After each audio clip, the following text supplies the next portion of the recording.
Non, vous n'êtes pas fou.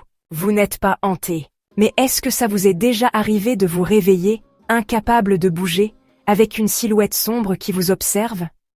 Vous avez déjà senti un poids écrasant sur votre poitrine, persuadé que quelque chose de sinistre se trouvait dans la pièce? La paralysie du sommeil, c'est pas juste un mauvais rêve, c'est un bug terrifiant dans le système de sommeil de votre cerveau.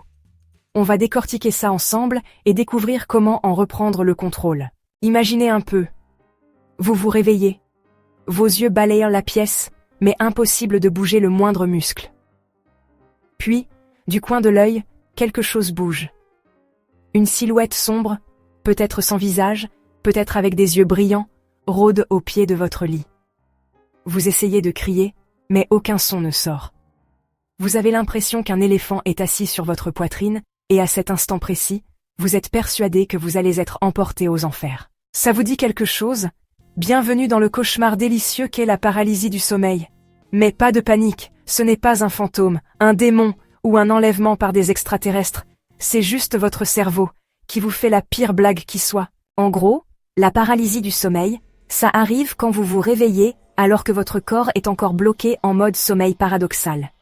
Normalement, quand vous rêvez, votre cerveau paralyse temporairement vos muscles pour que vous ne mettiez pas vos rêves en action, ce qui est une super chose.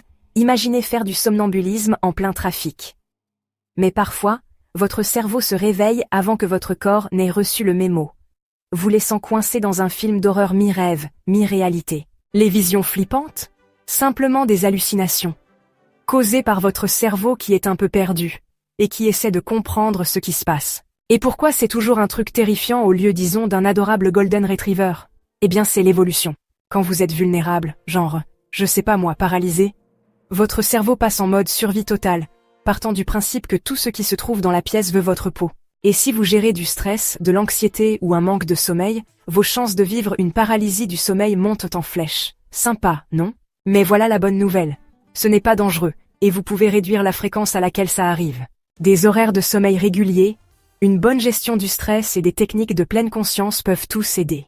Et croyez-le ou non, certaines personnes apprennent même à transformer la paralysie du sommeil en rêve lucide, l'utilisant comme un portail vers des expériences extracorporelles complètement folles. Non pas que je vous suggère de viser ça, sauf si vous aimez affronter vos démons du sommeil en face à face. Le truc à retenir? Vous n'êtes pas maudit, vous n'êtes pas cassé et vous n'êtes absolument pas seul. Votre cerveau a juste un sens de l'humour un peu noir. Je vous laisse en discuter dans les commentaires. Avez-vous déjà eu un épisode de paralysie du sommeil? Qu'avez-vous vu? Échangeons nos sources de cauchemars. Si ce n'est pas déjà fait, cliquez sur ce bouton d'abonnement pour nous soutenir. Prenez soin de vous, prenez soin de vos proches, et on se retrouve très vite pour une autre vidéo.